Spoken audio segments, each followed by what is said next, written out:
actually moved to Eesti when I was about 1 year old with my family and spent most of my childhood growing up there. We moved back to Canada when I was about 7, and ever since then we've been super involved in the Esto community. So I went to Seedrioro for like a month each summer, and then I went to Joigaro. I love the volleyball camp there. I did Eesti Kool every Tuesday night in Toronto and Eesti Kooli Koor, and I even went to Vancouver with them on the trip when I was like 10 or 11. But yeah, that's a little bit about my background in the Esto community. So what have you been up to since then? Can you talk about where we're at right now? Sure. So after high school, I went to Queen's for my undergrad. I did a specialization in life sciences. After that, I went to Western for law school. And it was actually through Western Law that I got to interview at McMillan, which is where I work now. And so I got a job for my second year summer.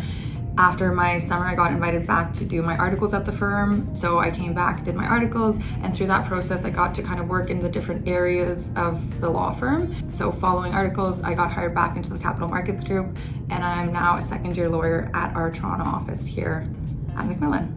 So what does a typical day look like for you here? I'm here around 8 to 9 every morning. We have meetings in boardrooms like these, and I can actually show you around the office if you want to see a little bit more of what I do elsewhere. Yeah, totally. Let's go.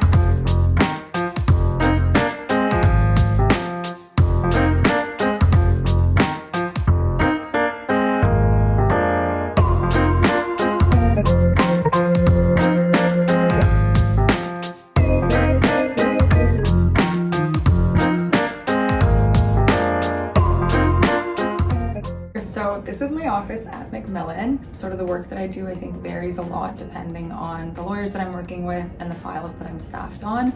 But there's a lot of drafting. So I put together an offering memorandum, which is essentially an offering document for a company to sell their units of a fund to the public. Other times, if you're on a transaction, so I just got put on a transaction yesterday too, it's kind of reviewing some of the documents, starting to do the due diligence process, and then once again drafting more documents. There's also like a client-facing part of the role, which is going to business development events, and right now I'm really just trying to learn as much as I can about the clients that we have and their day-to-day operations and sort of their business needs and what they reach out to the lawyers for. But hopefully, like, as I get more senior, I can actually start to offer assistance and bring in my own clients. And so, yeah, it really depends on the day, but that's a little bit of the work that I do here at McMillan. So I know you have a background in life sciences. How did you decide you wanted to pursue capital markets instead?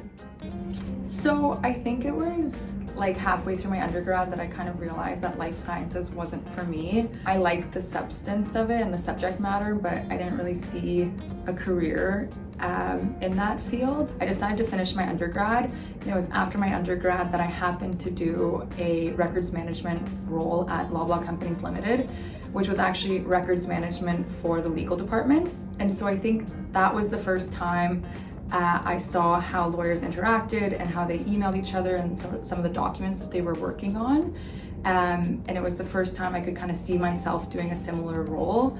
It was really that experience that encouraged me to go write the LSAT. And then after that, I got to law school, and it was sort of a domino effect after that. During your articles, it's a 10-month program after you finish law school.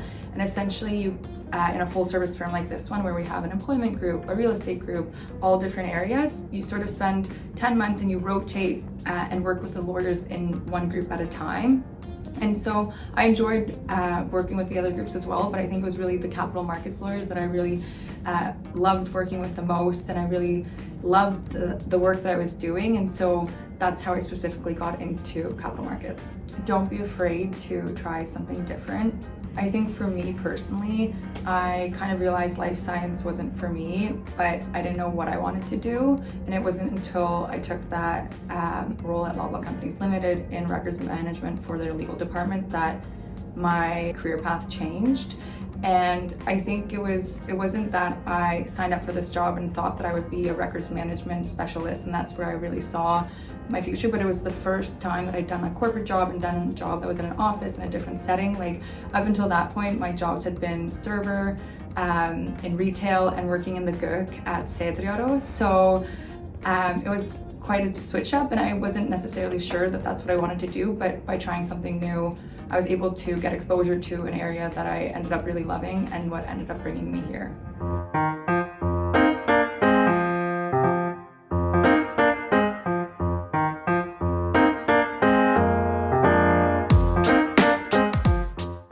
I think that there's two sort of primary ways that my Estonian community experience shaped my career choices. I think one would be just that it instilled like a very strong work ethic in me.